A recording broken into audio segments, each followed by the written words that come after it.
Bismillahirrahmanirrahim. Assalamualaikum warahmatullahi wabarakatuh. Bismillahirrahmanirrahim. Alhamdulillahirabbil alamin wassalatu wassalamu ala asyrafil anbiya'i mursalin wa ala alihi washabihi ajmain, amma ba'du. Alhamdulillahirabbil alamin. Kembali lagi ke kajian minggu di malam Sabtu, yaitu kajian Fathul Qorib. Kemarin sudah bab tentang haid, nifas dan istihadah, dan juga hal-hal yang diharamkan bagi orang haid, istihadah dan nifas. Nah, sebelum masuk bab sholat, waktu-waktu sholat, ini ada sedikit tambahan di bab junub atau hal-hal yang diharamkan bagi orang-orang yang junub ataupun hadas besar. Bismillahirrahmanirrahim. Saya lanjutkan sedikit tentang orang yang hadas besar itu yang diharamkan apa saja. Bismillahirrahmanirrahim. Wa yahrumu lan haram alal junubi ing atase wong kang junub apa khamsatu asya'a, 5 pira-pira suwiji-wiji. Diharamkan bagi orang yang junub ataupun hadas besar itu adalah 5 hal. Ahaduha, utawi salah sijine khamsatu asya iku as-sholatu sholat. Fardhon iku fardu anane sholat, au naflan utawa sunah anane sholat. Wasani utawi kang kaping pindho iku qiraatul Qur'ani, maca Al-Qur'an, ghairu mangsuhin kang ora den salin, ghairu mansuhi tilawati kang ora den salin wacani. Iku ayatan sa ayat kanat ana apa Quran au harfan utawa sak huruf, sirron iku hale siri au jahron utawa banter. Wa kharajalan kejaba bil Qur'ani kelawan dawa Al-Qur'an apa Tauratu, kitab Taurat, wal Injilu lan kitab Injil. Wa amma adkarul Qur'ani, anapun utawi pira-pira zikir Al-Qur'an iku fatahilu mongko halal apa adkar la bi qasdi Qur'anin, ora kelawan eja Al-Qur'an. Jadi yang diharamkan bagi orang yang junub ataupun hadas besar itu ada 5. Yang pertama itu adalah sholat, entah itu sholat fardu ataupun sholat sunnah, sholat wajib ataupun sholat sunnah, itu haram bagi orang yang hadas besar melakukan sholat. Atau kita sengaja sholat dalam keadaan hadas besar itu malah berdosa karena haramnya itu dilihat dari segi apa itu sengaja melakukan ibadah yang rusak, apa bahasa ini, apa itu namanya, usul fikih itu ya, pokoknya sengaja melakukan ibadah yang fasid atau rusak itu haram. Sama halnya seperti sholat sudah jelas-jelas enggak sah karena dia sedang berhadas besar, kok menyengaja sholat, itu sholatnya malah haram atau malah berdosa.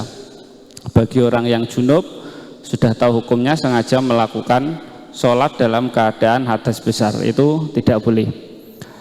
Wasani, dan yang kedua itu adalah membaca Quran. Membaca Al-Quran itu haram bagi orang yang junub atau orang yang haid. Haid nifas itu haram. Jadi ketika kita sengaja membaca Quran dalam keadaan hadas besar itu malah berdosa. Yang mana itu tulisannya itu apa? Qur'annya itu ditulis per ayat ataupun per huruf. Entah itu dibaca dengan pelan ataupun dibaca dengan keras, itu semuanya haram. Ketika kita sengaja membaca Quran itu dengan niat membaca Quran, itu haram ketika dibaca dalam keadaan hadas besar. Dikecualikan dengan dawa Al-Quran adalah kitab Taurat dan Injil. Kalau Taurat dan Injil itu tidak disyariatkan, maksudnya ketika kita membacanya itu ya enggak sampai hukum haram. Amma adkar Al-Quran, sedangkan zikir atau mengingat Al-Quran itu fatahilu la bi qasdi Qur'anin, itu halal, tidak dengan membaca tidak dengan qasdu atau kesengajaan membaca Quran. Jadi biasanya kalau orang yang tahfidz atau bagi siswa yang ada ujian hafalan Quran semisal, ketika dia dalam keadaan haid ataupun hadas besar itu gimana? Nah, itu nanti hatinya itu tidak boleh qasdu membaca Quran, tidak boleh menyengaja membaca Quran. Jadi kesengajaannya itu adalah zikir atau mengingat Al-Quran, itu boleh. Bagi orang-orang yang tahfidz atau hafalan Quran itu dalam keadaan haid ataupun hadas besar itu nanti bisa zikir dengan bacaan-bacaan Al-Quran atau mengingat menghafal Al-Quran tapi dengan niat mengingatnya atau zikir Al-Quran. Jadi karena apa? Orang yang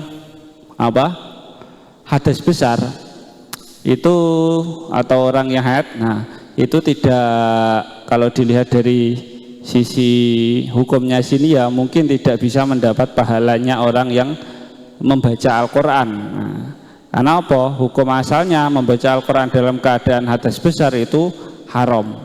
Lah itu nanti bagaimana kalau orang-orang yang tujuannya untuk mengingat Al-Quran ataupun dalam keadaan ujian, lah itu nanti gimana?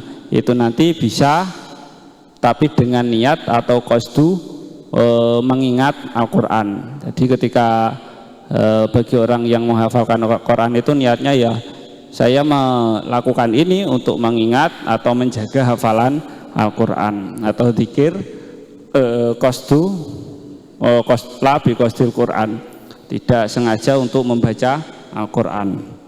Tapi kalau kita tujuannya untuk membaca Al-Quran dengan mengharapkan pahala-pahala bacaan Al-Quran, yaitu nanti malah haram ketika dalam keadaan hadas besar.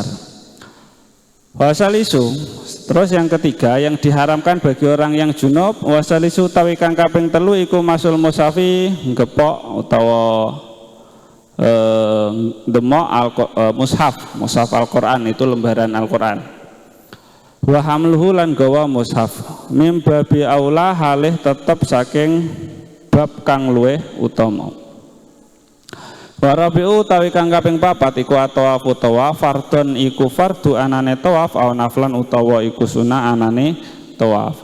Wal khamisu tawi kang kaping 5 iku alub sumeneng fil masjidi ing dalem masjid li junubin kedue wong kang junub muslimin kang Islam ilali daruratin kejaba krana darurat.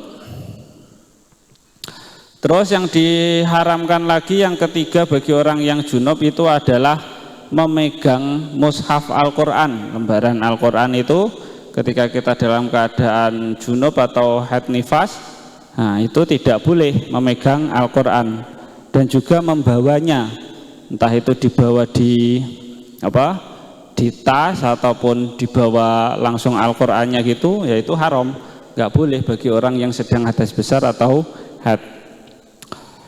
Dan yang keempat yang diharamkan lagi bagi orang yang junub hadas besar itu adalah tawaf mengelilingi Ka'bah itu. Lah, ibadah tawaf itu haram bagi orang yang sedang hadas besar, jadi harus mandi dulu. Nah, entah itu tawafnya tawaf sunnah ataupun tawaf yang wajib seperti tawaf haji ataupun tawaf umroh itu. Yang kelima yang diharamkan bagi orang yang junub yang terakhir atau ya bagi orang yang hadas besar itu adalah berdiam di dalam masjid. Bagi orang junub yang muslim kecuali karena darurat itu ya keadaan yang tidak biasanya. Seperti contohnya kaman kaya dene wong ihtalama kang ngimpi sapa man fil masjid ing dalem masjid wa ta'adzara lan dadi angel apa khurujuhu metune man minhu saking masjid li khaufin krana wedi ala nafsihi saking awak dhewe man au malihi utawa bandane man. Amma uburul masjidi anapun utawi ngambah masjid maron